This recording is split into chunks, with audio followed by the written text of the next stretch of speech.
Today we're going to talk about the top 10 characters to go through Dark Dimension 2. Joining with me today is McMall. Yeah! Woo! Okay, so the reason why we're making this video is because I had a very specific suggestion in a very specific way that I went through Dark Dimension 2, and now I'm hearing that there are so many new ways of going through it.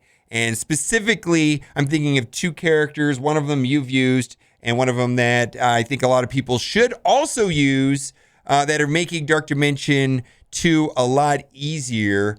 Before we talk about the team that I went through, I want you to talk, if you could, at length, no, I'm just kidding, briefly about this lovely lady right here. What do you think about Scientist Supreme? She saved my butt for Dark Dimensions 1 and 2. So I guess apparently when Dark Dimension 2 first came out, she was pretty bad, because I remember talking to you the other day. Yeah, she wasn't usable. You mentioned how she had a rework, and I told you how I was using Scientist Supreme, and you're like, oh wow, that's surprising. Yeah, she's big for Dark Dimensions 1 and 2. We talked about Dark Dimension 1 over on my channel if you guys want to go check out that video. But yeah, I mean, we talk about Scientist Supreme, and yeah, she is a very classy lady for Dark Dimensions. And so I also want to recommend characters. Like if you're going to go into Dark Dimension 2 and you're going to be upgrading characters to go into Dark Dimension 2, I just want to give you some confidence and give the mobile gamer, Creepy Kevin, stamp of approval. Like you could take this lady as high as possible. Like she's useful in pretty much everywhere currently. U7, Dark Dimension 3, PvP, Dark Dimension 2, so on and so on. Like I get so much value out of her. And she is the key to U7, frankly. And it has to do with she gives everybody on the team, both her team and the other team, negative status effects. And, you know, let's just talk about speed down. Slowing everybody down by 50% and then immediately flipping that and giving your team 50% up is huge. It's a turn-based game. I mean, you know this. And I highly recommend the T4 right here, because flipping 3 to 4 seem to make a big difference, because I would always get screwed with like one character having heal block or stun, and you know that was the fourth effect, and she doesn't flip it, and then you're just like, wow, that's terrible. You know, especially when you have a character with that actually was very helpful, because you're gonna fight Venom in Dark Dimension 2.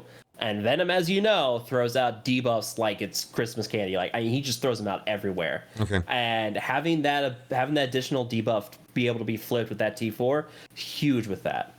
Okay. Because if you combine that in with Scientist Supreme, that's he could block you from getting like offense up or defense up from getting flipped. That's a big deal. Okay. And so the traditional strategy for completing and finishing Dark Dimension 2 is 1000% about Minn-Erva, and Minn-Erva doing all the damage. And the problem with Minn-Erva is a good news, bad news situation. The good news is you could use her at any star level, any gold star level, any red star level without any T4s. However, the only way to get her is to get extremely lucky and pull her out of a premium orb, which is like a 2.2% chance. And then, so you've used Minn-Erva in Dark Dimension 2. What star level did you have her at? Or did it matter? Or it's just good no matter what? I mean, I had her at 5 stars, but the reason why you're using her is her mass phlebotomy ability, which steals 15% health from the enemy. Right. And that thing is big. Yep. Like, your enemies in Dark Dimension 2 have massive health pools. So my whole team could be sitting at like 20... Yeah, they don't have massive health pools in U7 or Dark Dimension 3. This is like a unique thing to Dark Dimension 2 that makes her amazing, is the health pools are so much larger in Dark Dimension 2 than any other game mode, that all the damage, which we're going to talk about Rocket, because when I went through it, Rocket was irrelevant because he just didn't do enough damage to matter. And now with Scientist Supreme, you can use Rocket, which is kind of interesting to me. Yeah, and so that's who I used. Okay. I used Rocket with Scientist Supreme. So the main thing to get Minn-Erva to work well was protecting her and feeding her energy to speed up the process. Also, when she does that ability right here, everybody goes from 0 health to max health instantly. It's just amazing, right? Because they have such big health pools. 15% of whatever millions they have is an amazing thing. the main character. It does feel like they have millions of health. It's crazy. It might be millions. I don't know the number. But the reason why I want to say the number one pairing for her was always Star-Lord, which is my top pick. There's a video up here in the top right-hand corner for the top 5 tips for new players in 2020, where me and Tony highly recommend people going Star-Lord first as their first legendary character. Tell me what your experience is with Star-Lord and Minn-Erva. It's a thing of beauty. It's just an absolute dynamic duo in Dark Dimension. You use she does her ability that steals health, and then you use his blind ability, and it just transfers her more ability energy. You just supercharge her and make her use that mass heal ability so much quicker. So she's gonna be your MVP. Yeah. So the main thing is to put Star-Lord on the very end and Minn-Erva beside her. That way that this ability feeds all the energy to her. And then I'll just go through the team very quickly. Like, she did like 90% of my damage, and the rest of my team was just about feeding her energy and protecting her. And for me, that was Groot. And this ability right here, giving her death proof and defense up, was clutch. And then heal block can kind of mess with her a little bit, or just negative status effects in general. To be able to clear that was a big deal. And so Groot was there just to stand there. And he often revives himself, so she won't need to revive him as often. And then the next piece that I used was Nick Fury. And the reason why Nick Fury was awesome is that he spreads a lot of positive effects to the entire team. And these reinforcements die, which is amazing because that gives turn meter to Minn-Erva so that she goes faster. So it's just candy for Minn-Erva. Those minions just go out and they die, which is fantastic. She's speeding up because you just want her to take as many turns as many as possible. And then to protect them, which is a beautiful thing, it was shield security. Anytime people drop below 50%, including those minions, suddenly he's taunting with defense up and with death proof from Groot, and you're surviving, and you're literally just on autoplay with those 5. And I'm hearing that we're just basically relying on the damage from Scientist Supreme. Now, I'm hearing that there are 3 other options, and we're going to talk about that with you. One, which we briefly talked about, was Scientist Supreme, but Rocket wasn't an option before. Tell me why Rocket's an option now with Scientist Supreme. Yeah, so the rework with Scientist Supreme. Now she can flip the negative effects into positive effects. So if you get offense up on Rocket Raccoon and he's able to use his ultimate and the enemy team has defense down, that is a crap load of damage he's about to dish out. He's just about to whoop the entire enemy team with that. And if he also gets himself offense up and you weren't able to flip it with Scientist Supreme, he can just deal out huge chunks of damage. Yeah. So it's that the rework for Scientist Supreme is what makes Rocket work now in Dark Dimension 2. And that's one of the characters I used was Rocket, because I had him geared up pretty well, and because I had Scientist Supreme, I was already using her. They worked really well together. Right. So there's some other characters that are obvious they're going to work in Dark Dimension 2, and I just want to say them very quickly and then move on. Phoenix, Captain Marvel, and Black Bolt. Okay. He doesn't like no-brainers. All right, fine. And then I also want to throw another character on the screen here, Hela, but not necessarily Hela by herself, but Hela, yes, by herself is fine.